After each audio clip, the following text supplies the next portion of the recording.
നമസ്കാരം, വെട്ടന്യൂസ് ഓൺ ടൈമിലേക്ക് സ്വാഗതം. കല്യാണം ഇനി വേറെ level. Basid wedding mall, Basid arcade, Poonkottukulam, Tirur. Naduvilangadi സ്വദേശിയായ യുവാവിന്റെ മരണം കൊലപാതകം. ഒരാൾ അറസ്റ്റിൽ. അഞ്ചുടി സ്വദേശി കുട്ടിയമ്മുവിന്റെ പുരക്കൽ ഉസൈനാണ് താനൂർ പോലീസിന്റെ പിടിയിലായത്. കഴിഞ്ഞ ചൊവ്വാഴ്ചയാണ് നടുവിലങ്ങാടി സ്വദേശി കുണ്ടിലകത്ത് അബ്ദുൽ കരീമിനെ നിറമരുതൂർ മങ്ങാട് താമസമുറിയിൽ മരിച്ച നിലയിൽ കണ്ടെത്തിയത്. Trendy and customise collection, best in budget. Theyyam പാട്ടിൽ പോലൊരു ഓപ്ഷൻ വേറെ ഇല്ല.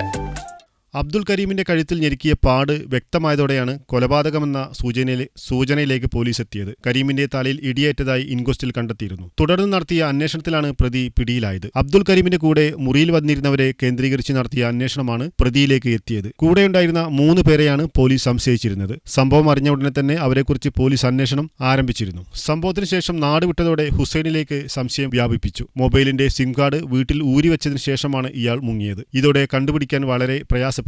പഴുതടച്ച അന്വേഷണത്തിനൊടുവിലാണ് പ്രതിയെ പാലക്കാട് വെച്ച് അറസ്റ്റ് ചെയ്തത്. സംഭവത്തിൽ ഉൾപ്പെട്ടുവെന്ന് സംശയിക്കുന്ന കൊല്ലം സ്വദേശിയെ പോലീസ് കസ്റ്റഡിയിലെടുത്തിട്ടുണ്ട്. കൂടെയുണ്ടായിരുന്ന മറ്റൊരാൾക്ക് വേണ്ടി അന്വേഷണം ഊർജിതമാക്കിയതായി പോലീസ് അറിയിച്ചു. വെട്ടന്യൂസ് താനൂർ.